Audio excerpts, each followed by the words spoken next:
Alright, so here's how to set password on Windows 11.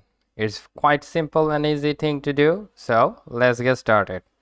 First of all, go to the search bar and search for settings. Alright, here you go. Here's the settings. So click on that. And then from here on the left side, you need to go to the account section.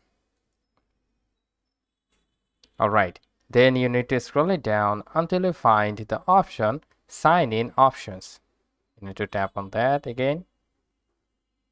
And then from here you'll see different types of option, but as I'm using a computer or desktop PC, so I don't want to go with these options, so I will select this password option, which is very simple guys.